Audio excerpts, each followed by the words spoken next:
Third contender, please.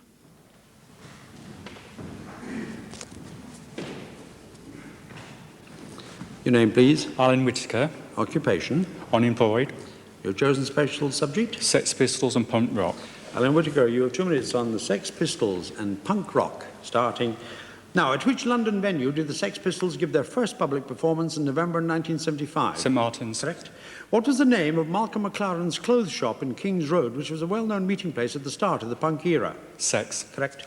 Which rock journalist played guitar on a few sessions with the Sex Pistols before Johnny Rotten joined the group? Nick Kent. Correct. Who produced the Sex Pistols' first studio session in May 1976? Goodman. No, Chris Spedding. On which television show did the Sex Pistols give their notorious interview in which they swore at Bill Grundy? Today. Correct. Susan Dalian, one of the fans at that interview, is best known as the lead singer of which band? Susie and Banshees. Correct.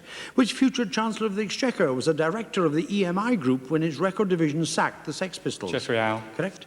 In March 1977, the Sex Pistols publicly signed a contract with A&M outside which well-known building? Buckingham Palace. Correct. In June 1977, whose record prevented the Sex Pistols single God Save the Queen reaching #1? Rod Stewart. Correct. On which Thames boat did the Sex Pistols play during the Jubilee celebrations? Queen Elizabeth. Correct. Which band member reputedly coined the title of the Sex Pistols album Nevermind the Steve Jones. Correct. Which Nottingham record shop manager faced prosecution for displaying copies of that album? Searle. Correct.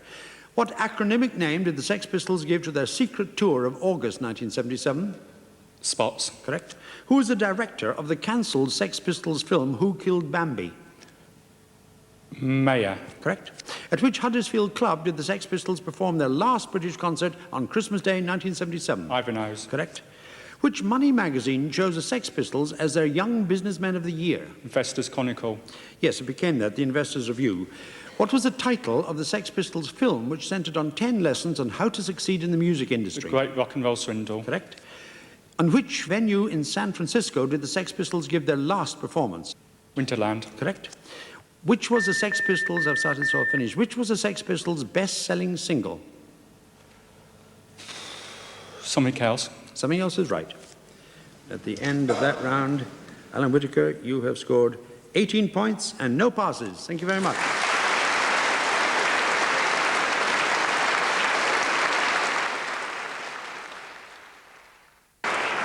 So that brings us to the end of the second round, the general knowledge round. Let's see what that has done to the scoreboard. And in fourth place on 21 points is Anne Potter.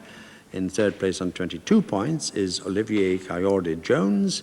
In second place on 27 points is Patricia Erridge. But the winner, the clear winner this week on 32 points is the currently unemployed chap from Penzance, Alan Whitaker.